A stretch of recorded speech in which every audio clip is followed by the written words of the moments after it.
boys and girls. Oops. It's 11:59 at Radio Free America, and this is Uncle Sam with music and the truth until dawn. Right now, I got a few words for some of our brothers and sisters in the occupied zone. The chair is against the wall. The chair is against the wall. John has a long mustache. John has a long mustache. It's 12 o'clock, Americans, another day closer to victory. And for all of you out there on or behind the lines, this is your song. Hey, welcome everybody to our daily gun show. We come to you live every day at 7 p.m. Eastern, that's 4 Pacific, for about an hour and 90 minutes. We cover 3 gun-related topics every day, different topics throughout the week, and a bunch of other things that we hit on the daily. We broadcast live on YouTube. We simulcast it over at gunchannels.com, so we're watching all the live comments from people that are watching us live on gunchannels.com and over at YouTube. When it's all over, we'll take the audio from the show and post it on iTunes as a podcast. So we encourage anybody who's listening to the show now or in the future, please give us some feedback. Use the platforms that you're listening on, subscribe to our show, that kind of thing. What that does is let us know where you are. That's important. It also helps the show get recommended to more listeners, and that is one of our goals. So we do appreciate that. It seems like we're getting more regular live viewers, so we appreciate everybody's efforts on that. We have 4 hosts. 3 of us are here today. Well, I guess there's 5 hosts altogether. 3 of us are here today right now. We got Dano jumping in from Illinois. Thanks for joining. No problem, and it does take a village to make this show happen. Yep, and we got Z jumping in from Maui, the village of Maui. Thanks for joining. Aloha.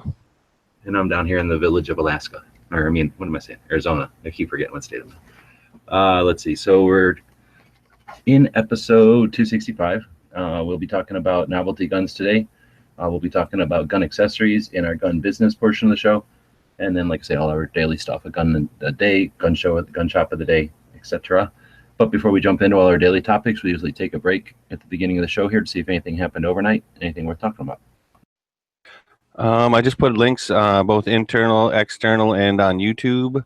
Our good friend of the show, Standing on Second, had posted on his Instagram earlier today about the 4th annual military sporting clay shoot supporting the children of our following heroes, which is tomorrow, Saturday, March 11th, 2017. So that is a link for the place. So I believe if you are in the Nevada, I believe that that's where that takes place, and it seems like it's definitely a good thing to do. It's not inexpensive, but again, it is the support, so it's one of those things. So I just definitely wanted to mention that first thing because that was something that came up on Instagram. And if there is anything ever out there that you want us to catch, so to speak, hashtag Daily Gun Show, and then whatever it is, we will end up usually seeing it on Instagram. And I just want to make a note out there. You know, those types of events are the ones you really need to look at it. You know, when it comes to the cost, is you're making a donation. It's not how much you're paying, you know, for dinner or to go. Oh, shoot. exactly. Exactly. It's about making a donation, and just as a side part of the donation, you're able to do something. Whether it's have a meal, whether it's, you know, be able to shoot a couple clays, do something else. It's really donating money for the kids. Yep, and I mean, I know we get, you know, whatever views we get, or we got whoever we got listening live. I mean, I know we definitely have more than just Standing that lives in the Nevada/Las Vegas area. So I definitely know that whether some of these people are able to or not, just to put it out there, so it's something that might be able to gain a little more ground. Well, with Vegas, it's one of those things where you never know when somebody's got a trip this weekend, a weekend thing, or a, I don't know, you know, some kind of a wedding or something. They might be out there. That's true because it's a vacation destination. That's absolutely true. All right. So Yankee Show was last night. We did the AK podcast last night. Started giving away stuff on that. Smeggy won a bunch of stuff. That's probably why he's not here. So he's out getting ready to what he's going to put his AK decals on. Anything else though overnight? Gun stuff specifically? I haven't been paying attention. I just barely started online here. that bill that went through the Senate for the state of Hawaii on Tuesday, it has not gone through the House yet. So I guess no news on that is good news so far. Other than that, I don't have anything else.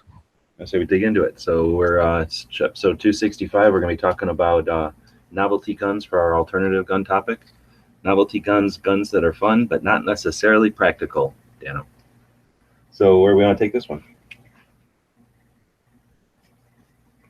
Derringers? NAAs all the way up to a Deagle.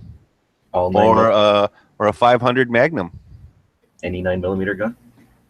Now, technically, that's not a novelty, and they do serve a purpose. I think having a 9mm gun is like dressing up a monkey. Like it's funny, but really it's not practical.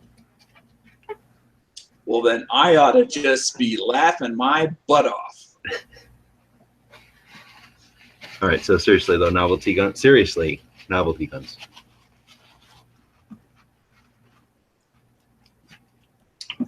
You're looking Novelty for gun, examples. like Novelty out of Wild Wild West, where it comes out your sleeve kind of novelty gun. Novelty gun like a cap gun. Whatever. I mean, like I said, NAA revolvers all the way up to like a 500 Magnum. Those are, to me, those are both. I guess those are both novelty. Novelty. When I think of novelty, I think of toy, and I don't think of guns as toys in that way. Now I can think of special use as maybe novelty. Well, that's too bad because there's definitely toy guns. Come on, you're saying there's not? No, Well, I I know that there are fire. toys. Pin fires and the punch gun and the palm pistol. Well, those actually were for get off me guns. Those were meant for defense. But that's a novelty, man. Come on, they're not Palm pistol overly is not a practical. novelty gun. All right, if you guys want to call it novelty, I consider that a practical purpose for that gun. It's a gun that fits in your pocket and you can punch It's not a someone up. practical caliber. Now you just did that thing that you often do when you say "you guys." I just said, because you weren't listening to me, which never happens, that the palm pistol is a real deal gun. I'm not saying it's not a gun. Well, we're saying it's not novelty, though. It has a practical purpose. Right. And novelty, in my mind, would a highly engraved something or another. Maybe a gun that's of a caliber that's just for like the range, like we were saying, the 22s and the 17s. They might have some practical. The 500s. Yeah, when you get onto the giant size, I mean, yeah, you could have some practical purpose, but for the most part, those are for people that enjoy recoil and like to. It's like people like to buy a Harley. It's more than just. Dr. No says a M134D, and I'm not even sure what that is. Got me. I would have said on the 134F, but the D. No, I have no idea what that is either. So somebody out there angry says the double barrel 1911. Oh, there you go. Excellent example. There's almost no practical purpose for that, right? Just to be. Just other than its thing. The Meteorite 1911.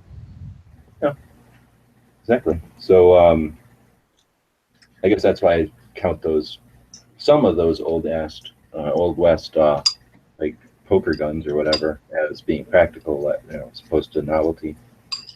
Maybe like a 8-shot pepper box or something that's super cumbersome and almost ridiculous, like taken to an extreme just to prove point something maybe.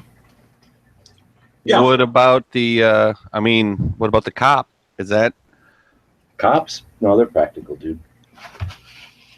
you know what I'm talking about? Come on. The cop 4-barrel revolver or a Derringer. Yep. No, I mean it is a novelty because it's so rare and it didn't catch on. That's where I was going. But I mean, as far as being a 4-barrel 357, that pretty much is handy, and it's sufficient. It works. I mean, I wouldn't. It's become a novelty only because it's so rare. But I would call that a major. Well, and just it's not common. Common manufacturer. Common, it's okay. That was the angle I was going for the novelty. Not necessarily that it's cheap or junk, but I know he says that are, but not practical. I mean, there are other guns that have more capacity and weigh less. Maybe not be as snappy as the cop. I'm not trying to put the cop down on any level. I'll always want one until I get one. I will want one. It is on the list. Somebody else echoed my Desert Eagle comment. Now, Mr. Sean over on the YouTube side says a 500 is totally practical. You never know when you're going to need to stop an 18-wheeler. I will grant him that point. However, I still say that overall, unless you're hunting large animals with it, which that may be the only practical purpose that it serves to someone. Otherwise, you're just trying to thunder at the range for the most part. I mean, in my opinion, would I own one of those? Absolutely. Somebody says an Irma 22 cal Luger. I don't even know what that means or is. Probably like the Luger that's made in 22 caliber, like a replica, except in 22. Okay. It's easier to shoot. Well, and okay, there you go. Let's get into that for just a split second. So, what is it? GSG is the one they make the AK in 22. They make the M1. They make the M14 in 22. Are any man? Because I don't want to go around saying that 22 isn't practical, because it is practical. It's just that it has a specific usage, so to speak. Well, when they make a real gun in 22, that's usually just to like give you a function. That's just the novelty, right? That's what I think. Yeah. So to me, like a lot of those GSG models that, like I said, where they make, because dude, they make a AR looking one, they make M14, they make an AK. I think they make an MP5 type of looking one. So I mean, it's to look. I definitely know they make an STG. So it's like one of those ones where it's supposed to look like the real thing, but it shoots 22. And I think that's a really good example. It's the application that the 22 is put into that makes it a novelty, or not the fact that it's a 22 itself. Okay, see, and I definitely agree with you on that, because the Dot is out there and he says 22 long rifle is the definition of practical. I'm inclined to agree with them on it, even though I do not personally own a 22 at this time. I can't say that I never will. Well, the 22s that were used at carnivals for years and years. And exactly. And whether we're talking small game or whatever, I mean, exactly. Once you're talking a thing that's being used at a carnival, now it turns it from novelty to practical, right? Well, let's be honest, though. How many carnivals are there out of 365 days a year? Well, it don't matter. I mean, it's at a carnival. People are having fun. People are making money. Well, let's be honest. How many carnivals are using 22 long rifles these days? Well, who the fuck cares? We're talking about the gun, right? And I'm saying if we're talking about a gun at a carnival, I think it takes it from novelty. Maybe owning a gun that was from there might be a novel gun in your collection or whatever, but I'm just saying I think it was ultimately practical when it was given somebody recreation and an opportunity to make some money. Oh yeah, but I would also still say that a carnival gun is a novelty gun. Would you say, because of our where we are today historically, that almost a Gatling gun could be a novelty at this point? You know, kind of. I don't know. I mean, if you've ever hung out with a Gatling gun, they're like hanging out with cannons. They're not lightweight. You need multiple people just to deal with them, and then probably 2 people to shoot the damn thing. So novelty gun, the one that we threw into the Liberator. To me, okay, you know what I'm saying? That's an example of an older novelty gun. As long as it can be novelty and like historic. Right. No, I totally agree. I totally think that's. Well, how about this? But the real Liberator is too historic. You wouldn't shoot it. But how about them new recreations of it? That's a total lip. The 3D. Oh, how about any 3D printed firearms? Air quotes that I did there. Okay. Then what about replica guns? Well, technically, they don't. Because that M14 that shoots in 22 is it's a replica. It's not the real thing. Oh, but yeah, okay. Yes. Not like we're talking, it says replica on the side of it and it doesn't shoot or do anything. It's not a firearm. You're just saying the ones that look like something else. I'll go with that for sure. Unless Oh, G-Webs, the 22 Gatling gun thing that you could make where it's the two 22s and it's got the little yep. it's like the mousetrap thing where you turn the gear. Yeah, it's got like a little seesaw. So when you turn the gear or turn the little wheel, it'll toggle that thing back and forth and pull both triggers. That's two Ruger 1022s back to back. And it really looks like an anti-aircraft gun more than a Gatling gun, but they call it a I Gatling. agree with you 100% on that. Absolutely. But yeah, that's super novelty because that's just fun for, I don't know, all kinds And that's what it's there for, right? Fun. Like that also says on our thing, guns that are fun but not overly practical. Now we're starting to get some stuff out there. We're getting single shot black powder pistol replicas. Maybe. I don't know. Somebody said the Mossberg Shockwave and then gave us a link to it. How about every slide fire and all that kind of stuff? Oh, bump fire, slide fire. I'm going to go with that's a novelty. Yeah, definitely, because it is for really entertainment, having fun out there. Yep. I would go with that. Let's see. Was there anything else going on? Now, Moon's out there throwing stones at the old Canique, but okay, nice. Cycle Camp's out there. Okay, and you're going to know what I'm talking about. Whether we're talking the Henrys or we're talking the NRA special edition guns with lots of engraving and gold inlay and stuff like that. We kind of touched on that for a second, where you're probably not going to go out and shoot it. Like you would shoot it if you had to shoot it in defense of your family or whatever, because it's still a operating firearm and stuff like that, but it's mostly for display case or wall or mantle or what have you for the most part. I would definitely agree that any and all of those for the most part are novelty, because that was somewhat of their intention.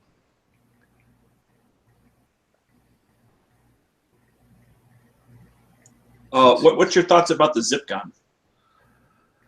Whew. I think that's innovation as opposed to novelty. Innovation or novelty or a little bit of both? I'll go both. It's innovation, but it can be both. It's definitely novelty. There's no real practical purpose for it other than to kind of push the boundaries in a different direction and test the market. Yep. I guess he made it to go underneath of a rifle as like a sentry gun. So if you needed a suppressed 22 with multiple shot, instead of carrying around like a Ruger or something that's potentially going to malfunction on you and then require another holster and magazines and stuff. Well, I guess this would require magazines. But anyway, you would put it underneath your rifle, have it suppressed just there where an M203 might be, and then use it as a sentry disposal tool and keep moving. But at this point, it's not quite there yet. But it was designed to be practical. Yeah, it was definitely designed for the underside of a Picatinny rail or of a barrel, right? I mean, that's why the thing lines up like that on the top and everything, right? Yeah, it'd be like a M20. Was it 203? Launch single shot grenade launcher. God, I still want one of those. Never mind. The 203 or M79, I forget which. Anyway, that sort of usage. Okay, wait a minute. Is Bloop Tube or a civilian 37 millimeter? Is that a novelty? No. Well, yes, I guess. I mean, because technically only we can do what? We can do chalk, we can do smoke, we can do pyrotechnics, right? I think, is that like it? Potato guns. I don't even know if, well, as I say, as civilians, I don't even know if we can do 37 millimeter, like the rubber ones or whatever. Now, when I said potato guns, I was actually being serious. The PVC pipe potato guns people make. Yeah, I know what you're saying. Oh, yeah. Okay. You're saying it right while G was in the middle of a thing. That's why he was finishing the sentence. But yeah, I agree that potato guns and zip guns and that kind of, or whatever you call a. Are you talking air or are you talking? I guess it doesn't matter if you're talking compressed air or you're talking hairspray. But something that launches a potato, I guess. The ones that use an aerosol can and then ignite. Yeah. So what Z was saying with the 37, so you can have anything that's not a projectile. So you can have an identifier like a chalk round or something, I think, and then like flares, and I think that's it. So you can smoke. I thought was one, and then they also I saw one listed one time, and they called it pyrotechnics, and I got a feeling it's like a firework. Yeah, So you can use it to deploy firework higher or a flare up in the air. That leads on the way down. Yes.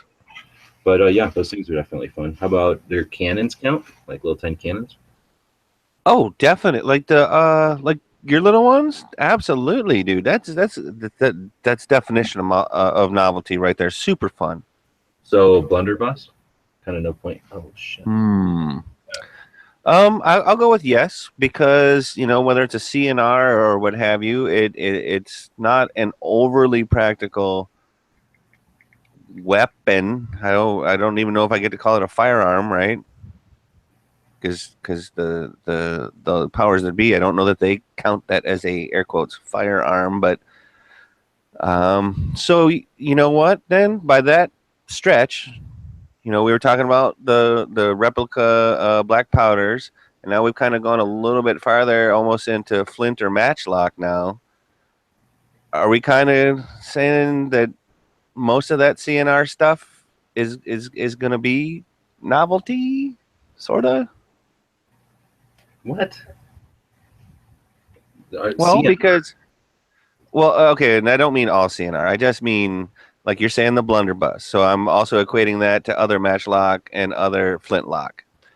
We had talked about the black powder pistols being fun to shoot, the cap and balls, being fun to shoot, but maybe not overly practical.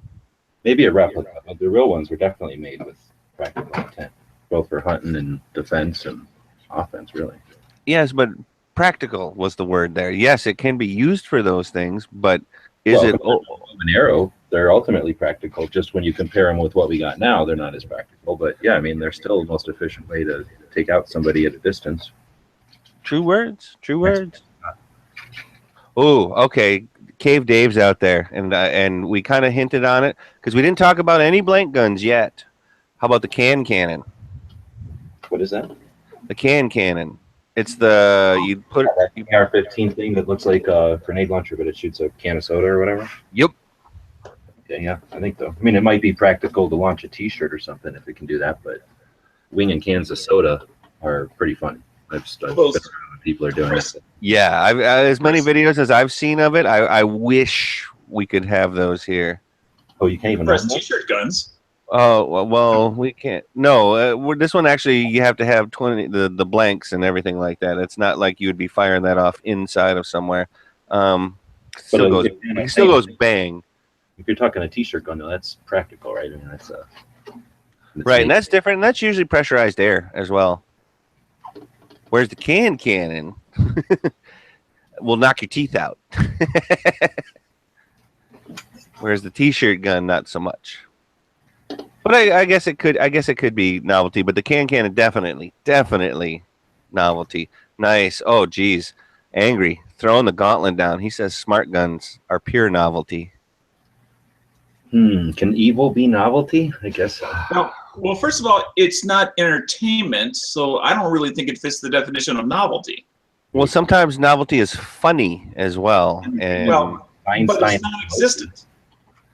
No, they've made some of those smart guns. They just don't work for shit. Well, I mean, if they don't work properly, then they're not really. They still exist. Well, like the gyrojet pistols that they made. Like they made them, they just didn't have the technology to make them work well at the time. Boy, I'd like to know if anybody has gone back to working on that. And that's another great example of a novelty gun, but from the other perspective. Talk about the edge of science fiction. Yeah. And practicality. Right? No, you literally have a little missile launcher in your hand. Rocket launcher, excuse me. Could be a little ICBM on the tip of that thing. Yep. Just the tip. Black hole. Let's see. What else do we got out there? Rail guns. Ooh. I don't know if I'm going to go with novelty on that yet, because those I got a feeling are going to be very practical in the future. Now, depending on how you define rail guns, going back to the Civil War, rail guns were a real thing and had a different meaning. They were basically it's on the train. I gotcha. Artillery on the train, but that's what they were called, rail guns. But I know what you mean. It's a different technology altogether. Does anybody make a model train with a real working cannon on it? Dude, you could make a rail gun, G. Do you have a train? No, Oh, I used to have much trains I had A-Train when I was a kid. back in the day. Dang. I had a train. Dang. Gee, I like that idea, dude. I really, really, really do. Well, do we keep going with novelty guns, or has this become less novel, this topic? Yeah, I think we could potentially come back to it in the future, but I definitely think we addressed it pretty good for right now. We should probably I mention think there's some we probably missed, but we got the obvious ones. the reason we do these topics isn't to give you some kind of researched explanation of them or definition of them or anything. We're just talking about stuff that our viewers, when we do our cleaning shows, thought might be interesting, or the stuff that came up while we were talking about other stuff and we decided to add it to the schedule just as a talking point so that we can riff on it, get some audience participation, hopefully give some ideas to people that are creating their own content, either their own videos out there or their podcast or their maybe in an Instagram picture or something. So like say we just touch on these for 20 minutes or so, we tickle them for 20 minutes or so, and then we toss it like a balloon or a beach ball out into the crowd, and it's up to y'all to keep it bouncing if it's got life in it. So with that, Toss it like a hand grenade that has the pin pulled. That's not exactly the metaphor I'd use for our audience, but I like to prefer the beach ball that drops candy. Crowd surfing. Non-GMO candy. We'll go into the gun business section. We'll solve the gun business this week, talking about gun accessories. But before we do, we always like to take a break between the first and second segment of the show each day to mention one or to feature one of the members over at Gun Channels. So we are Gun Channels is a place we built a while back. It's community focused on firearms.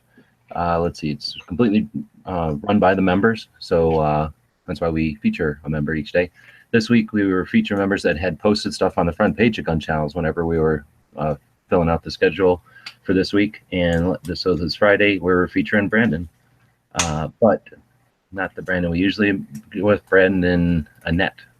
Yes. So it's like Annette's Firearms Channel, I believe is the full name of his thing. And I've actually seen a couple of his videos. How I initially got over there is he did a kind of a report on Wild West individuals and the truth versus fiction sort of a thing. And I thought it was very informative and entertaining. Now, that's not necessarily what he mostly does, but it's just something in particular that I saw that he did that I always thought was pretty good.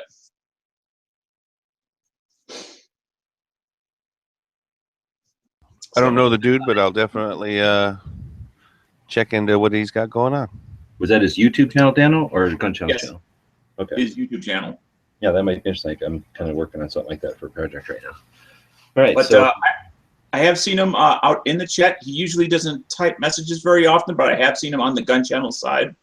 So I know he is out there. So thank you, Brandon, if you're listening. does lemon juice make rubber gloves deteriorate, or are my gloves just super old? Quite possibly. My right glove keeps falling Well, apart. lemons are very high in citric acid. I'm gonna keep using them. There's a reason that they use citric acid from lemons in cleaners. Huh. Do you think I could get some cleaning stuff out of all these lemon rinds? Like get that essential oils out of them? I know that if you lit them on fire, you'd burn your house down. If you could get some of the acid out of it, you could use it for cleaning dirty cartridges before reloading. In the cleaning process, in a wet tumble situation. I don't have Those that. that use water, like dish soap, and either like lemon juice or some other sort of something that's acidic. Well, thanks, but I don't use filthy calibers. I only use clean calibers, like 45 ACP and 40. Well, when you shoot them, they also get dirty. Sometimes, yeah, if they get stuck in a box with a bunch of nines or something, that'd be gross. All right, so that'll take us to the gun biz. Thanks, Brandon, for participating in Gun Channels. We really do appreciate it. Thanks, Brandon. Actually, I'm going to take a moment, since we're talking about Gun Channels. I know not everybody on Gun Channels listens, but this must have been the date that we flipped over something or upgraded the people that want to support Gun Channels. Like we must have flipped something around because a bunch of the memberships came through, like the yearly membership things came through. So I always like to take well, I don't always, but I'm going to take a moment and say thank you to the people that do make Gun Channels happen. $12 a year And for that $1 a month, hopefully you're getting some return on it. And it's really become a great community. So thanks for everybody who makes it happen. And because of your efforts and your dollars, we literally don't have to have a bunch of ads and crap running all around. It's a thing that's run by the community of gun people for us. So. And I want to go take a moment just to throw a request out there to the audience. If you have some questions, answers, and links to verify the answers for the Tactical Pop Quiz, please send them to Daily Gun Show. Wait a minute. Yeah, I almost forgot the email address. DailyGunShow@gmail.com. Just put in the subject bar pop quiz questions. I would appreciate it greatly. We're not down to 0, but we are getting a little on the thin side. So as well as I like to mix it up as far as, different types of questions. And if they're always coming from me, then that's fine as long as I have plenty. But I like to mix them up with different subjects, as long as they're related one way or another to this kind of stuff that we do. It's not that Dano's lazy. He just wants y'all to do all the work for your own benefit. Yep. All right. So well, thanks. Well, now that the execution is done, let's go to the party. So we're going to talk about gun biz. So gun accessories. Where do we take this one? Normally, my God! Do you think we could take a more vague subject with a bazillion potential directions? Are there a lot of accessories for guns? I guess there might be. Oh, I'm going to go with there's more than 2. Category. I mean, just talk about categories alone. I mean, let alone the particulars of each. You've got holsters. Well, let me start. You've got cleaning kits. Will accessories save the gun industry or kill the gun industry? Accessories, you already know, is what may save a gun shop. Interesting. Because you know that, and this is gun business, right? So I'm going to extrapolate it a little bit, and that gun accessories is how your local gun store freaking keeps the doors open and the lights on. Yeah, very much like a McDonald's, where you come in for the burgers, but they make the money off the fries and the Coke and the shake. Gun stores, not all of them, but many of them, you may come in for the guns, but it's the accessories, which is where which enables them to stay in business and keep going. Yep.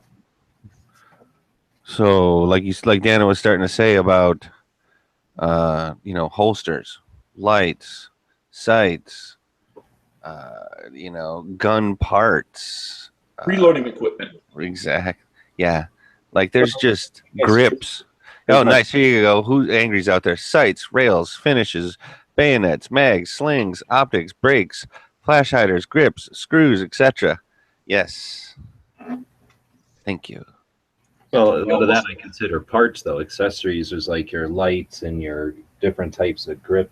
Okay, so he said parts at the end, but yeah, slings, optics, brakes, grips, rails, tripods. Well, bipods. Yeah. Yep. Well, Dano's old.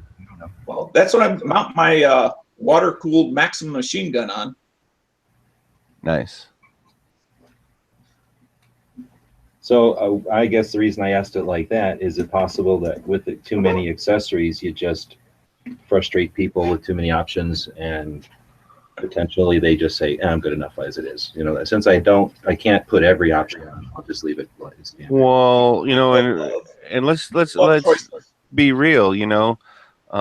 Some people do want to go with the clean look, the basic, maybe keep it the way it came out of the box. Then there's other people that are changing triggers and pull weights and this and that and safety selectors and just to get it to how they want it. So if you can go from something that doesn't really get too many accessories, like say a Derringer that doesn't really get too many accessories, right? Other than maybe a couple of cool holsters, maybe a sight, maybe a different set of grips, to something like, I'm going to say it, to the Mall Ninja AR-15 that has potentially 45-degree sights on it. It's got regular sights on it. It's got optics. It's got 3-time multiplier on it. It's got regular light. It's got an infrared light. It's got a laser on it. It's, I'm just saying you can, like the Mall Ninja. You've seen the pictures of it. You know what I'm talking about. Where literally it is a 30-pound rifle now. Yeah. Carbine. Yes. Carbine. It's a 30-pound carbine. 30.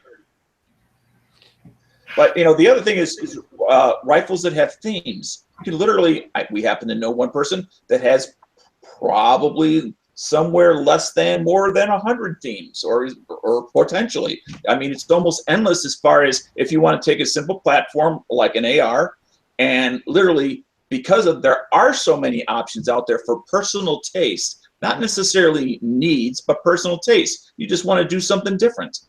You can do anything, whether it's the AR of 50 states, which has got parts from all over this country, to having a Little Red Riding Hood, themed AR. I mean, you can literally, your imagination is the only limit. Oh, nice. Ori's out there. And he said, Ori. Well, Not Ori, Hori. I'm just reading the name off of YouTube. He gave us the Okay. pronunciation in an email, though. Okay. It makes an impression when people send me emails about the enunciation of the name, so I really try hard to remember it when I'm corrected, because I know I mutilate most people's names, and I apologize for that. So it's Ho. Is that correct? Ho. Yeah. Okay. Okay. Go ahead. So back to what his point was the 22 Magnum cylinder. Like, what is it? Is it the Ruger Blackhawk? Actually, Single action 22, and then you can get the 22 Magnum cylinder for it. Yeah, quite a few guns that they make in Well, what'll happen is they'll make a gun in Magnum and then make a 22 long rifle cylinder for it. So as long as as long as the frame can handle a Magnum, the length, then the barrel's the same. So they can just really give you a different cylinder and give you two options sometimes. So yeah, a lot of the full size guns, the little guns, have done that over the years. Now, how does that work when the barrel is clearly not 22? It's 3.5 caliber, and you're putting a .22 round down a 3.5 caliber barrel. Wait, it's a 22 revolver. So what G's basically saying is it starts out as a 22 Magnum revolver, but they have a 22 long rifle cylinder that will fit right in there. Gotcha. I heard 357. That's what got me confused. Well, no, that's what Chevelle's talking about next, and I think that's what Bob's got is the 357 single action can also have a 9mm cylinder. And I think Bob may even have that. If he were here, he could speak to it. Bob can't be bothered to show up for the show. Yeah, well, when he's out gallivanting across the country. Well, he did have his one of his spark plugs blow out of his Dodge, but it always happens to Fords. He'll always say that as he's telling the story. And of his spark plug blew out of his Dodge, so he had to take it over. Well, had to have it towed from his camper place, wherever, RV park, to the shop, and then that's why he came over here yesterday. We were going to see if they thought it might be done, and then I was going to drop him off at his truck, but I'm assuming he's either on the shuttle or getting the shuttle to pick up his truck, and then probably go buy groceries and stuff like that. Because he right as he got. We're giving Bob a hard time, but he actually probably is in the middle of life. Yeah. The text message would be nice. Well, I'm not his mother. We ain't dating or anything like that, so I don't care. I mean, yes, would it be nice? Sure. Is it bothering me or stopping the show? Nah. Anyway, so where are we gonna go with this? Like either we could literally go on for days, or did we approach enough of the gun business with gun accessories? Do we want to dig in anymore? Maybe we start a new thing, and some of our regular listeners and other newer listeners will probably pick up on it. But maybe we can have some kind of a cue when we're getting to the end of a subject, because sometimes like this one, we could just talk and talk and talk, and if our audience is out there rolling their eyes and going, kind of an audio cue, a whistle or a siren. Because see, that's just rude to do it when somebody's actually trying to make a point. No, that's the whole. No, that was the point. Yeah, we try to interrupt each other for that. What are you doing, muting me? Mutiny. Mutiny. Bob's in here. That's on a We're boat. gonna have a mutiny. Anyway, it's time for the tactical pop quiz, whether Z likes it or not. So there. The pop quiz doesn't ask permission. No, it doesn't. It's been set up to pop up freaking anywhere in the middle of a conversation while I'm scraping up my ears out of wax. It's got to be frustrating for Dano on the weekends when the pop quiz just happens. Yeah. That's right. So, answer aficionado and official picker of the winner. Are you ready? No, I'm I'm glad not. that's not me. I've just Okay. been I've just been shamed and insulted out of participating. So Oh, no. Okay. since we're all sensitive around here, I might as well be sensitive too. All right. Well, then I guess. Yes, I'm ready, Dano. God damn it. All right. Oh, I just want to see how big of a thing you wanted to go. All right. I will read the question twice for those of you over on YouTube. Get your fingers ready. There Get the better be text so box. much emotion in that payoff today. There better be so- Oh shit, yeah. Okay. I'm going to try it again. All right. Those of you on YouTube, you know what to do. Those of you on gun channels, you also know what to do. I'm going to read the question twice. So put the cursor down in the box and get ready because here it comes. The gun site training facility is approximately on how many acres? Ooh. The gun site training facility is approximately on how many acres?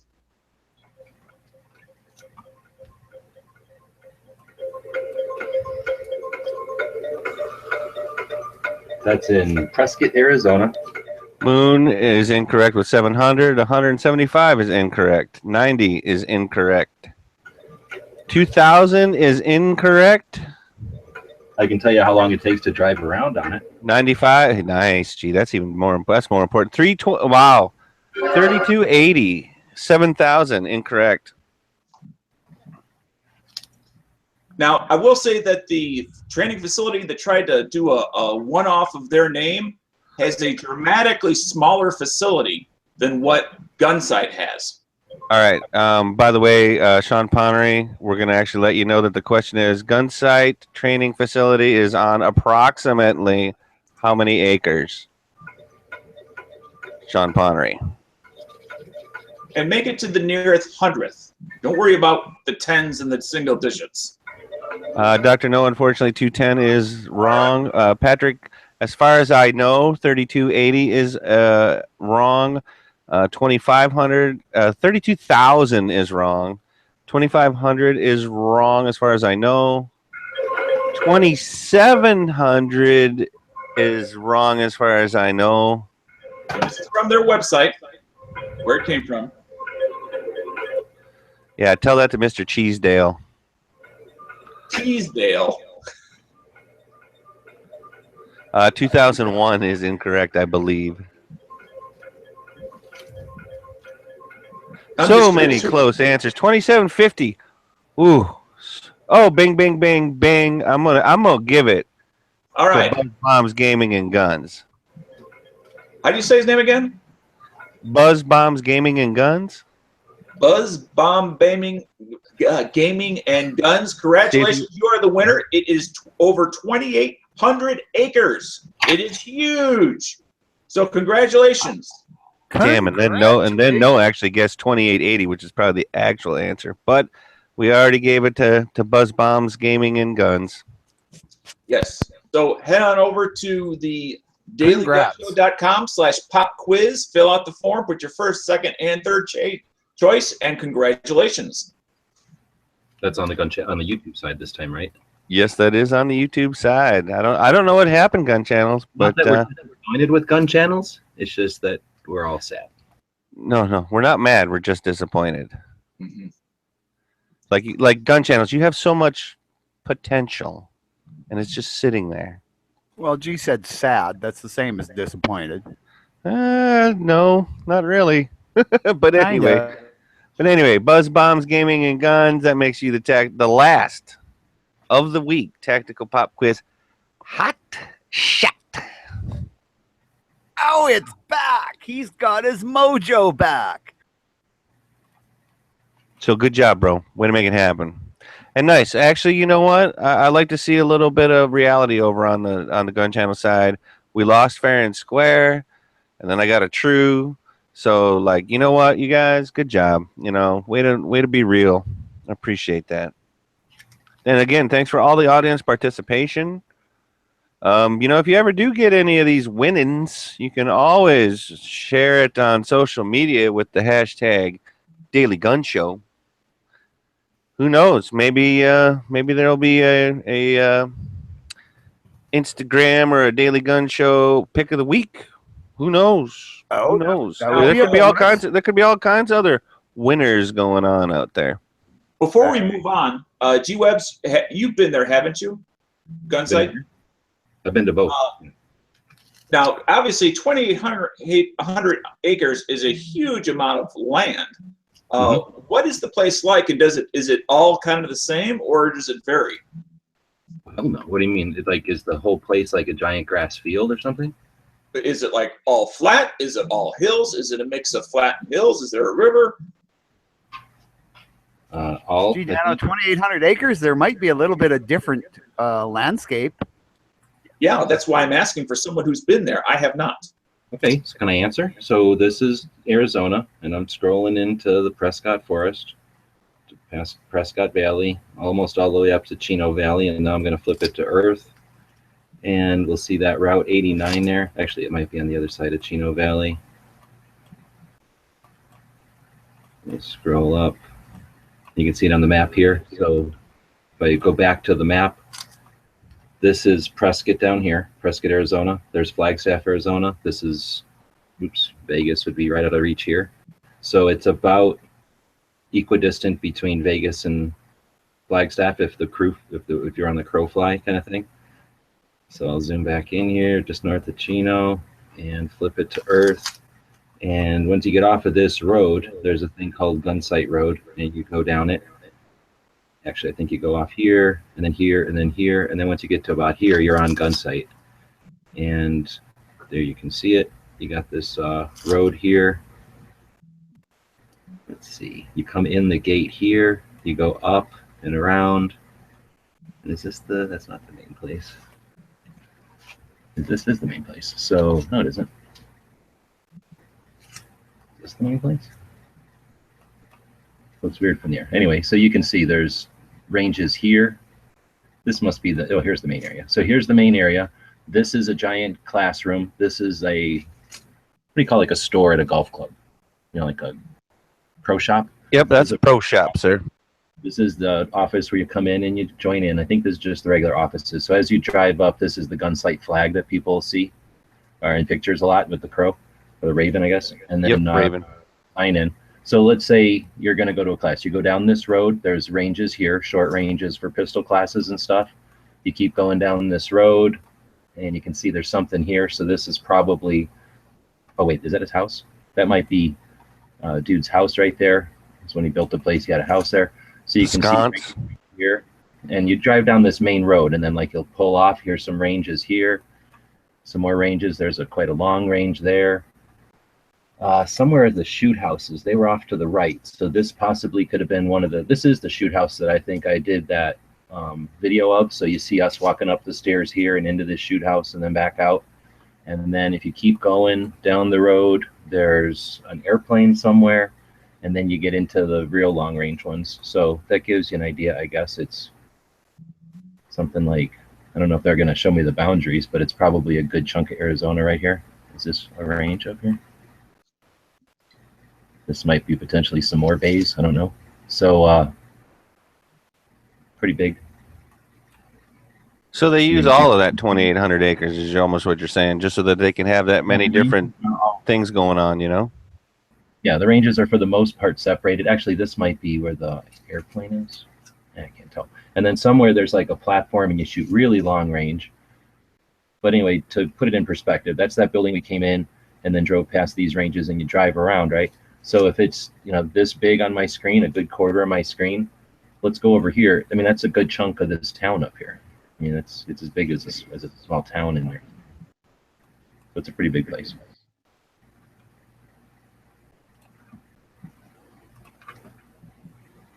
Sounds like a great place to go. So that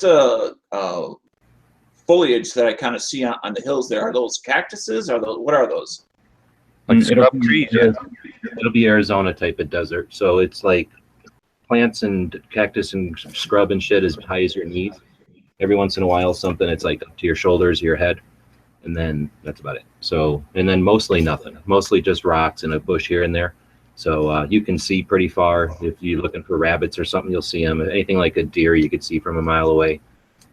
Maybe a deer could hide behind a bush once in a while, but for the most part, this is pretty open area without much trees and stuff. There's a tree here and there, of course, but for Do the you most get mesquite trees there? The thorny kind? that's too far north for me, so I can't say we do. But it's Okay, fair enough. Fair enough. there Because we get something similar here, except of course, the Hawaiians didn't call it mesquite; they called it kiave, and it's thorny and it'll stab you in your foot and all that kind of stuff. yeah, here it's all about barbecuing with mesquite. Oh yes. Oh, we do the same thing here. It burns hot. Oh, is that what it is? Maybe that's what it is too. Yeah, it burns hot, and it's also once it's dried, it's almost like ironwood, almost. And so it burns slow probably too, not like pine where it just burns right out to ash right away.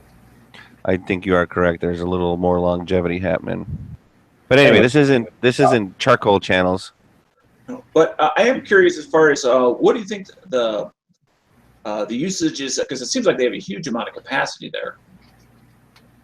Correct. Do they get a huge amount of people coming weekly? Yes. I would assume Oh. all ranges are being used unless they're like under maintenance, and then law will make them require them to like dig lead and stupid shit. So whenever they're not like on necessary or mandated maintenance or something, I'm sure the ranges are being used more than just daily. I'm sure there's night stuff going on. When you think about, didn't we talk to somebody live here who had just got back from a writers conference there, I think Mike, and so they'll have special events there. Of course, most of the law enforcement here in Arizona, federal and local, will have the opportunity, I'm sure, if they can arrange it, to go up there and use the facilities, which is probably a upgrade from whatever their standard facilities are.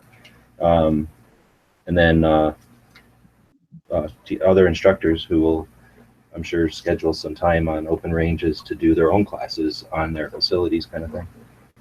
But yeah, I think they're probably humping all the time. They have a full staff. It's not like some range where the guy shows up when there's people around, but then it's abandoned. I don't think it's ever abandoned. What would you guess their staffing levels are for something like that? I can't in my head imagine something that big. That's why I'm so kind of like dumbfounded. Well, sometimes, like from what I've been able to read about for gun site, okay, so sometimes they are doing foreign weapons training for sometimes military or contractors in certain areas of their stuff, right? Other times, like they did the scout rifle conference, like we were talking about. Other times it's 1911. Other times it's long range shooting. So when I say other times, they could technically be at the same time because they have all of these spaces available for all of that. Yeah, right. Definitely. And that's like, that map doesn't do it justice, but that's probably like a half an hour from Prescott Valley, by Prescott, which is plenty of hotels. I mean, it's a big enough town to supply everything anybody would need for any size class, I'm sure. Yeah, just think of your average size, like grain farm or something like that, Daniel. That's about the size of it. Yeah. So it's big, but it's guess- not, like another country. It's, it's 2,800 acres. That's not. Well, let's be honest, that ain't a postage stamp either, Bob. That's Well, decent depends on- size. Hey, you yeah. wouldn't want to have to mow it, bro. Yeah, no, you wouldn't want to have to. Nice thing about Arizona, there's no grass, but For a firearms training facility, that's like the Disney World. At least I think of it as like the Disneyland or Disney World as far as the Mecca. Well, very, it very certainly true, was yeah. at one point, and it still may be. But I think the new NRA one that opened up out west may have it beat in size and scope. I'm not 100% sure on that. You're talking about the one in New Mexico? We can do Yes, it. sir. Yes, sir. But that one is specific. That one isn't it the like NRA long range marksmanship place or something? Yep. Yes, sir. I don't think they have handgun ranges. But the other thing is anything NRA, it might as well be public school. Well, maybe that's not even a good example. It might as well be. Well, I mean, like you don't get to use it. You don't get. I mean, if you do get to use it, you're using it with like a bunch of rules and honest and whatnot. And yeah, but you ain't driving out to Gunsight to just use their range for a bunch of bullshit, are you? Bullshit, no. Well, excuse me, and I take it back. I said that was very rude of me to say it like that. That's not really even what I meant.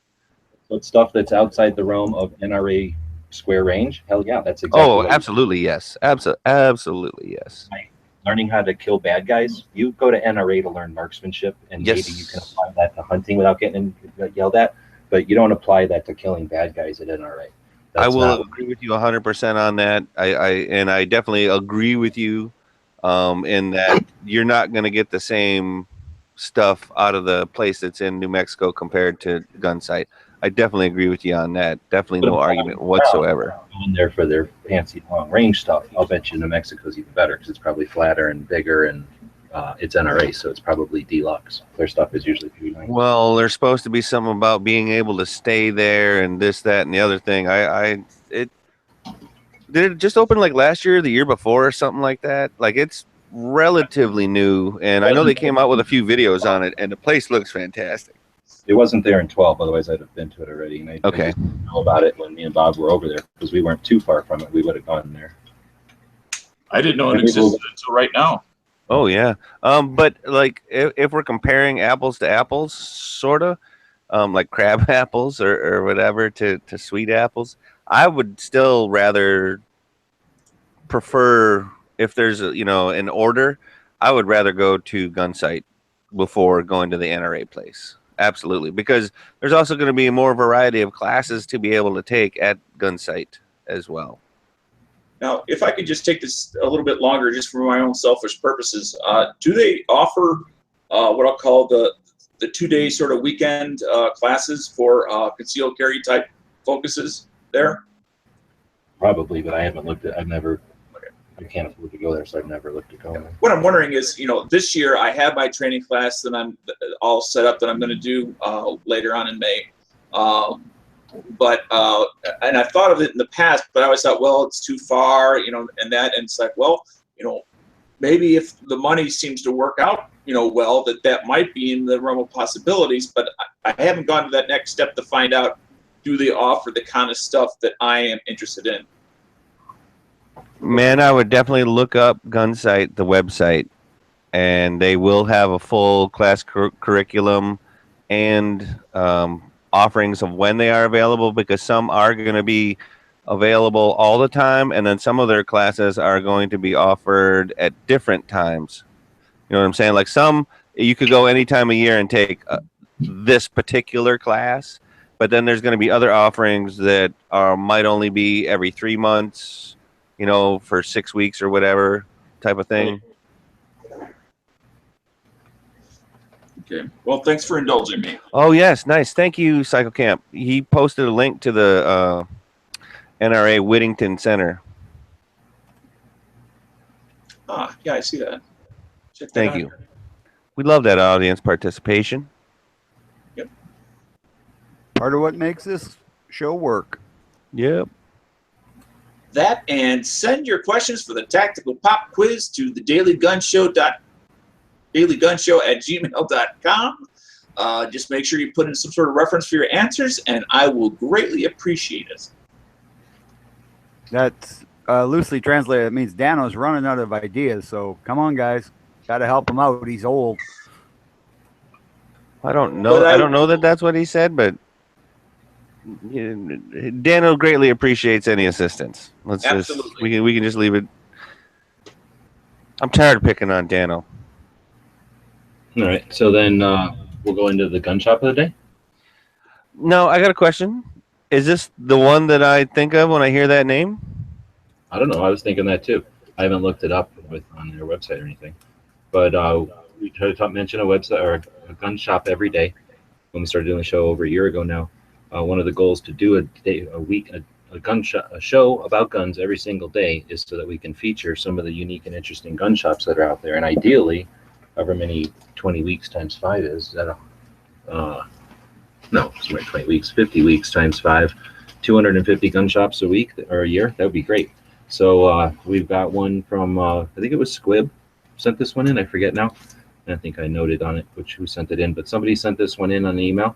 It says Bun's Gun Shop in, I don't know, Sevierville, Tennessee? Sevierville? I don't know how to say that. But it basically says right behind Smoky Mountain Knife Works, we talked about the other day.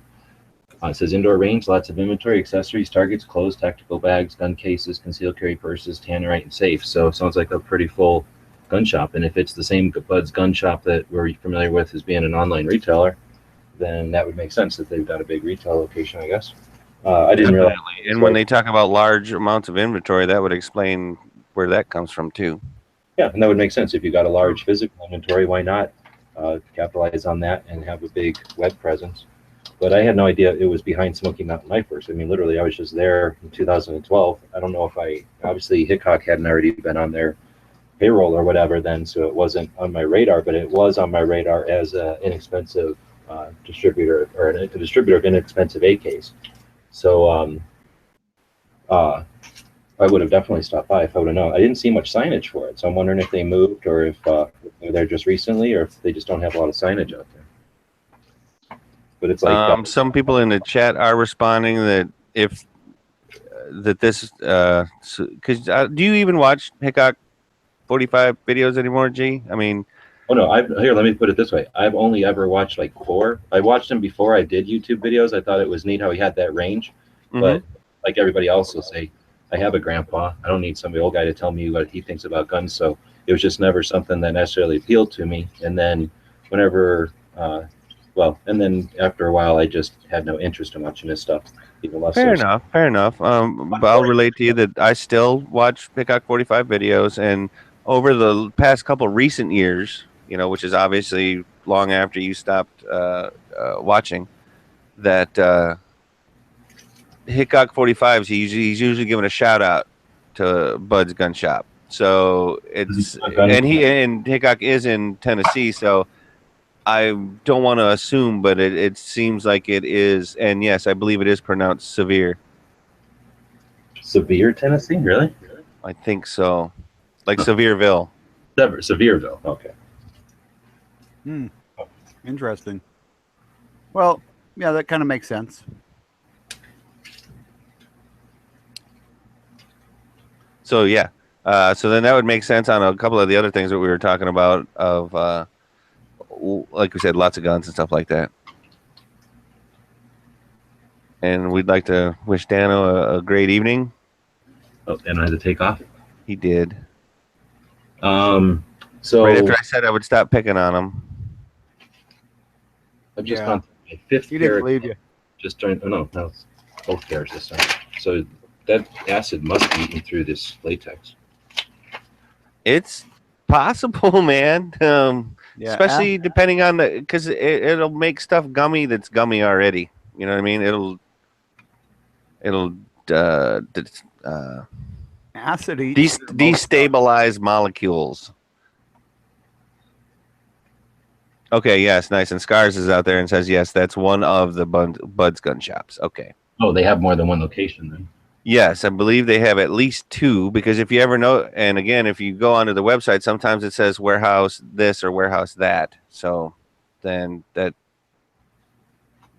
it's all starting to come together, fellas. But man, I would like to, you know, if I was ever in the area, I definitely want to go to the gun shop to check it out, especially if it's a big ass gun shop with lots of stuff. Because I like stuff. And we were just talking about gun accessories earlier today. Probably got a ton of them. That's true. Now I got looking back. Okay, so then movie of the day. Do we have time? Oh no, we're just doing the audiobook specifically. So every day, is that good with everybody? Movie of the day? Yeah, roll. Sure. All right. So we try to feature a movie, a gun-related movie every week.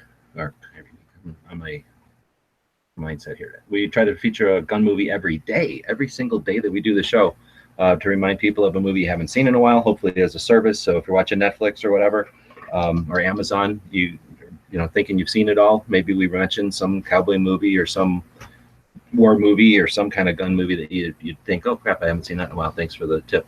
So that's why we do it. And if you're a youngin' and you ain't seen anything good yet, then we're telling you about movies that are worth watching. Then you'll have seen better movies than your dumb friends. So today, it's not a movie. It is an audiobook. And I put that in there specifically because I'm sure we talked about the movie before. But it's the audiobook for Starship Troopers, which is written by Heinlein. And it is an excellent book. It has nothing to do with the movie other than the setting. It's more of... it's written like a long time ago when people were still in the Cold War and dealing with the rise of socialism and all that. So I think it has more to do with just being a citizen and the idea of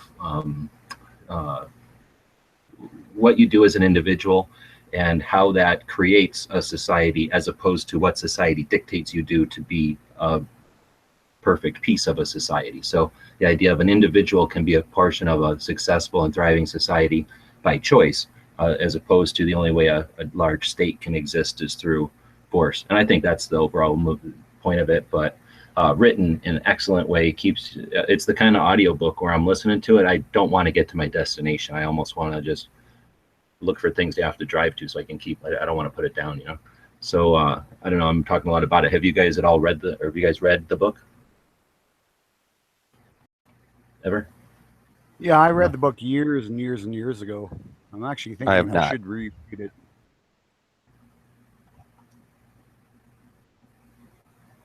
Okay, definitely sounds like I should, though.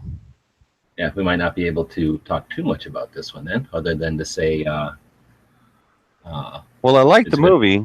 And Heinlein, I've definitely heard Heinlein, whichever way he pronounces his name. He has written some other stuff. And yeah, just some, huh? Yeah. Well, okay. My point is, it's worth it. Already enjoying the movie as it came out, and if this does a little better display of character and stuff like that, well, then I'm sure I will thoroughly enjoy it.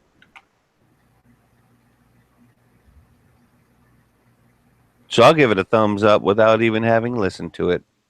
He is one of the giants of sci-fi, so well worth it. Highly recommend it. 2 thumbs up for sure.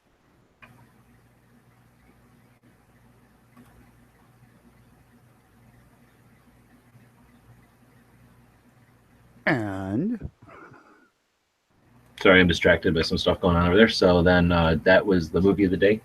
We don't have a healthy tip today, or do we? Nope, we don't. So you can go eat whatever you want today. Doesn't matter. Sweet. There are no such things as gluten today. Movie popcorn and a big fat soda. Here you go. So, let's hot dog. So, yep. No, not today. Meat, plant-based. Yes. All right. So, gun of the day today. Looks like Bob put this one in here because it's super. Oh no, this is me. I was gonna say it's because it's super old, but this is one of my videos, so I guess I put it in here. But it's a gun that Bob will like because he's super old. Yeah. Nylon 66. Bob wrote Nylon 66 in there on top of what was already there. So he didn't even pay attention to what was already written there, and he just wrote his stuff right on top of that. He wants to do the Nylon 66. What I had put in there was the Soldier's Manual of Common Tasks from the mid to late 80s. So basically my Soldier's Manual was a video I did. We were doing gun books this week. So I'll just mention that exists. If you want to go watch it, go watch it. But Bob, tell us about this Nylon 66. What's so good about it? Well, I'll tell you, the thing that actually made me put it in there was yesterday when you were showing about the fellow with the books who wrote the book about the takeover of the NRA or the. Well, hold on. His son wrote a book. The one picture you showed of him showed it like NRA revolt, October revolt. So it was a guy who participated. The NRA revolt. But this is a book written by his son. You're talking about the Nylon 66 gun, though. Yes, but you showed a picture of him holding a Nylon 66, and I went, yeah, like one of the first plastic guns, like the whole stock and everything was plastic. I mean, they're fantastic. I mean, I think but they're very brittle, right? They're very fragile guns, aren't they? No, they're actually not. People said that, but they aren't. I own one. I've owned one since I was A But kid. if you drop it, it breaks, right? I mean, it's not as good as if the stock would have been made out of wood. I don't know. I dropped mine lots. I mean, I didn't drop it on concrete because It I almost don't seems like hunt on Bob's. concrete. It almost seems like Bob is trying to argue for polymer guns here. Wait a minute. Superiority, the perfection of polymer. I'm just saying it was a shit. It just layered your ass, dude. I watch CSI, I watch Law and Order. I know what's going on. Yeah, they're a fantastic gun though. I mean, super accurate, semi-automatic. The nylon 66 was a tube fed like 15 rounds loaded through the stock. Just a great gun. It consumed any kind of ammunition. You could buy everything from the cheap. What's the caliber, Smoke Dog? 22 long rifle. Thank you. And just like I say, it's just a wonderful little rifle. Weighs nothing. I mean, it's great for kids because they can carry it all day when you're out rabbit hunting and hunting muskrats and stuff like that. It's like literally one of the first guns I shot as a 5-year-old, and yeah, I still own it. It still works perfectly. It's never been taken apart. Doesn't 66 stand for 1966? No, it was something else. Oh, like Model 66? Yeah, Model 66.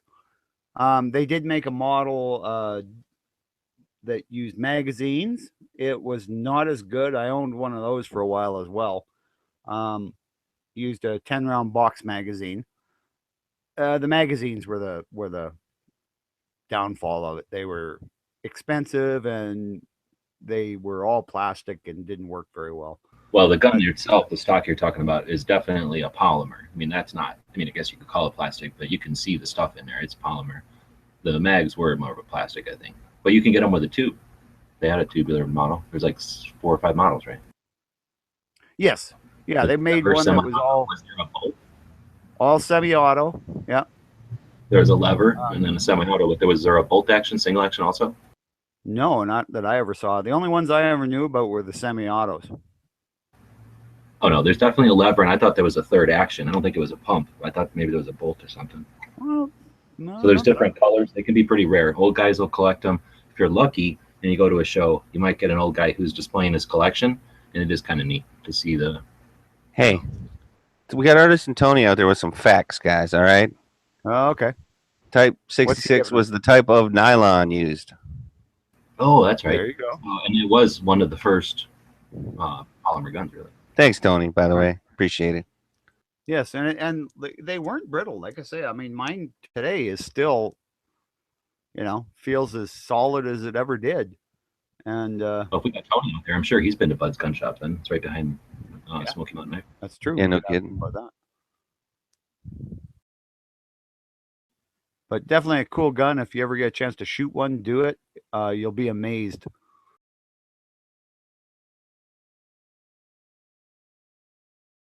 And Cycle Camp out there on the Gun Channel side did just share the Wikipedia link for the Remington Nylon 66 as well, if you want to look into it further.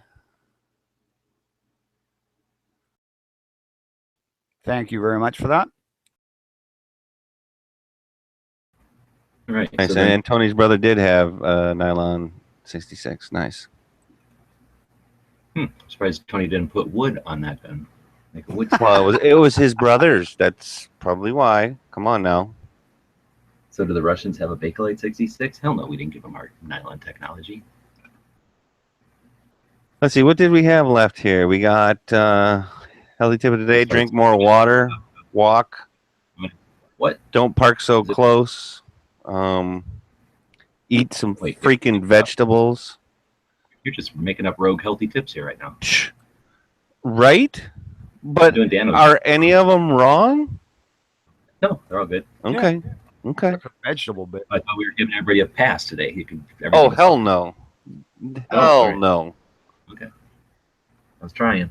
Can they at least have a handful of macadamia nuts? Absolutely. That's got the good fat. You guys have all the good stuff. You got coconut out there and the macadamias. Both of those are supposed to be the good stuff. Yep. And then, whether we're talking bananas, papayas, mangoes, yeah, and the list goes on and on and on and on and on and on. We do have a gun history thing today. What's that?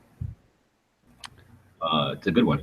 Today is the day in 2 years ago, 1915, where there we go, where the ETF proposed ban on the M855 based on its multi-material, multiple metal bullet.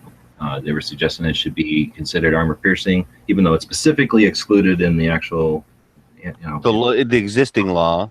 Exactly. So they put out this stupid letter or whatever, like they're supposed to do, and received more than 80,000 comments. Because of that, they reconsidered and never banned it. So we talk about a lot of times how much we're getting beat on, or how much unending assaults there are against our rights. However, there are times when we can stand up. This one happened to be an example where the old media picked it up after the new media set it all up for them, and they took it home. I don't like to give. Oh, we crushed it. We broke their fax machine, man. Yep. I don't like to credit major media for that. They simply sniffed what the new media was doing. But I can definitely consider this a group effort, a community grassroots effort. It was wrong, and it was just a perfect storm of everyone realizing it was a wrong thing. Everyone, I guess, being available to act, and all those individual actions accumulated to make change. So this is a good day for gun history. March 10th, 2015, we stopped the creep of infringement, at least a portion of it. So, dude, and I can almost guarantee you that as far as the ATF concerned, I'm not talking about, like when we send letters to our congressmen and our senators and the president and all that kind of stuff. I'm literally talking like that's probably something like the ATF has never seen before. That level of oh, you asked us a question? Well, we're all going to answer, and we're going to break you. I mean, I doubt that the ATF has ever seen that kind of a response in their history. It might be an interesting conversation to have with some people who are more in the know, more aware of what the ATF does over the time and how they work, or maybe even the individual. I'd like to talk to somebody that's retired from there, that literally they retired, say a year or whatever after that, but they put in 30 years or something like that before, where they've basically seen it from the 68 on up or something. That the conversation, if they were willing to have, might be pretty interesting. If they were able to discuss some of the ups, downs, and mistakes perhaps that were made. How come somebody's read a book about that? I haven't seen it, so I'm not sure if it's because the people that work there are comfortable with that job. They wanted that job and they stayed in that job, so maybe they are okay with the direction of that that branch of government. So maybe they're not upset about it, and why would they write about something they're satisfied with? Maybe, but we don't see I'm willing to bet it's a confidentiality that there definitely could be that they sign a piece of paper saying you will shut up. Right. And that's quite common in any kind of government industry. So that's true. So DF2 is a win, but they slipped on we slipped on the 7 and 6, and you're right, we didn't win everything, and the 7 and 6 is a sore loss, but we don't want. Did we even have as much time or the ability to respond though that we did for the M855? It was a different procedural thing. However, right. We have an opportunity as the country that owns them, that employs them, to make a stink about it and to do something to affect change. We have that. We had that opportunity. We still have that opportunity. It's not exhausted. We still have the ability. We rallied together to get the signatures on the petition. That was, of course, a little bit different situation because it was a form on a website run by the government. But we were able to rally over 300-something thousand people. Imagine if we were to, out of nowhere, spontaneously, so to speak, out of nowhere, grassroots rally half of that, 150,000 people to bitch about the 7 and 6. That would be more than double, or about double what we did with the M855. So although it was procedurally different, yeah, we still have an opportunity. And as individuals who are tasked with defending liberty, at some point we're going to have to figure that out. Otherwise, I want to put it to you like this, though, about the 7 and 6. The M855 is an AR round, and as we have said in the past, or agreed perhaps in the past, that the AR is, air quotes, America's gun, whereas in the 74, so to speak, right? It's not that it's not America's gun or anything like that, but we're talking literally millions of less units in the country. So many millions less, I'm sure. Yeah. But you know what I'm saying? Like, so unfortunately, maybe not enough people cared, unfortunately, is clearly what happened. And so, you kind of wonder if it was well, that's not my stuff, so I don't have to worry about it, which is a mistake, which we've definitely commented on in the past. And that's one of the worst mistakes that we can do as gun owners it's not in my backyard, so I don't have to worry about it. Or that's not my caliber, so I don't have to worry about it. Or that's not my type of firearm, so I don't have to worry about it. That's where divisiveness lives. It lives in that kind of stuff. So I really like we need to. Not my caliber. I'm sorry, what? I really like your new hashtag. Hashtag not my caliber. Yeah. Hashtag not my caliber. And it sucks, dude, honestly, because if we're going to win at any of this, we really do need to be together. Even if we're not 100% on the same page, we at least need to be pulling in the same direction. Yep.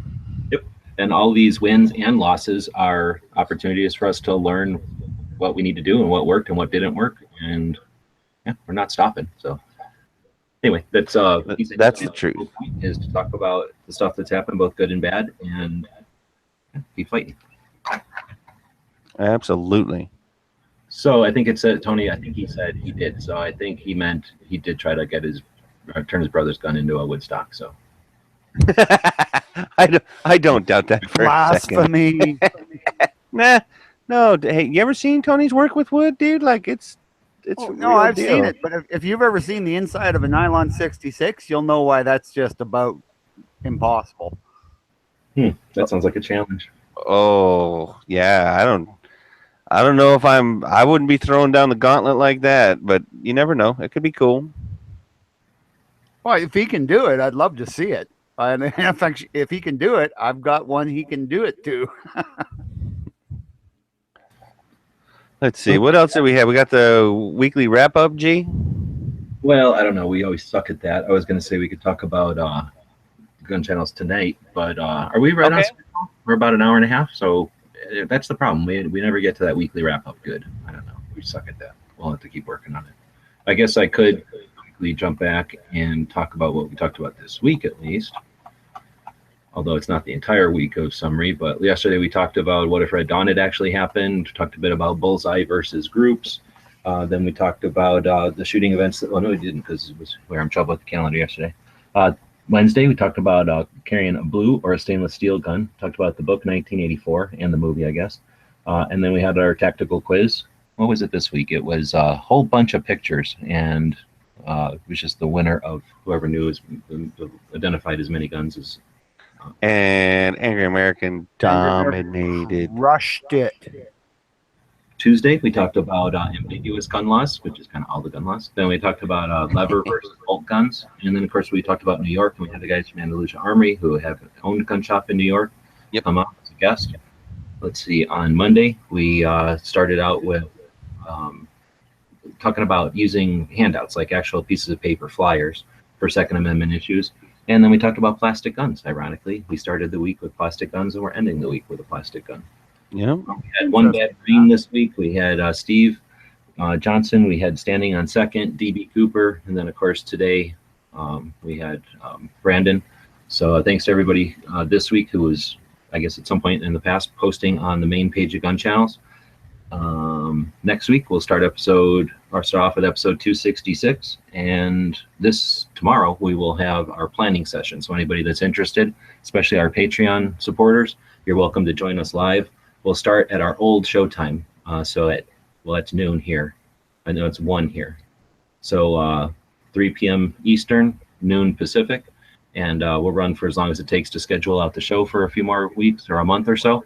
And it's usually a lot of fun, kind of BS about the topics. We think about it, as we think about the topics, we kind of develop how the show is going to go, give it a little bit of direction, and hopefully kind of wet everybody's whistle for stuff we'll be talking about. I really like that concept too, because if we're going to be, I don't know, maybe doing a theme or something for a week in the future, people have some time to do a little bit of prep work if they want to do research, if they want to send Dano specific questions or something that have to do with the topic we're talking about. We have a state each week that we're going to be focusing on. So if people that are aware of or reside in those states want to plan to join us, that gives them some time to do so. And it's been a pretty good way to run the show. So we'll be doing that this Saturday, and then we'll be back on Monday. And what? So we got Heavy B tonight with Friday Night Sights. That's true. And we got Edge holding down the edge of the week like a champ. I think Yankee and Matt both have chats, their single chats, so to speak, on Sunday these days. Yep. And then we still got American Armed and Free, I think, on Sunday. Sometimes when I have a chance to turn everything on. We get very few viewers, but I do it. Here's the deal with that. You don't even, I mean, I know it's heavy duty for you, but you posted the link for the V stream or whatever on the page itself. So anybody that technically wants to listen to it, even if you are not posting it, has the opportunity to do so, by the way. I don't know if anybody else, I'm not trying to give anybody out in the audience too hard of a time, but if you want to listen to even as early as Swap Shop, there's the live stream or whatever button on Charles's page on Gun Channels, and you can push the button and listen. So the button. So anyway, speaking of the button, that means Trump's got his finger on the button. He's the president now. Woohoo! And let's see, what else did we have, G? We got that's a week's worth of Daily Gun Show. We'll be back on Monday. Well, actually, we'll be back tomorrow to do the planning show. This is a special edition, and then we'll be back on Monday. Hey, G, do you want to start rolling out the competition, perhaps, for the hashtag on Monday? Maybe we'll just let them think about it over the weekend? Yeah, we are breaking it to them. They weren't at our meeting, so maybe tomorrow we'll explain what you're talking about to people that want to get a little preview, and then on Monday we'll start some of our fun new death matches, basically. Yeah, basically let's just say everybody listening to us right now, get ready for hashtag Daily Gun Show. We're just gonna tease it like that. We're getting ready to go all out. Yeah. Leave them waiting. Oh yeah, wondering. Anticipation, baby. Bob's here, so I'm guessing we have a quote. Yes, we do have a quote today, so we can end it with that. If everybody's got everything done. Yes. Well, this is a very simple quote by Alexander Hamilton. But before that, I want to just thank everybody for watching and listening, and remember to like, subscribe, and share. So this is Alexander Hamilton, one of the founders of the country. The best we can hope for concerning the people at large is that they're properly armed. On that note, thanks everybody. We'll see you Monday. Guys and gals of GunWebsites.com encourage you to take a CCW class every year, practice at least once a month, and carry every day. Thanks for watching GunWebsites.com.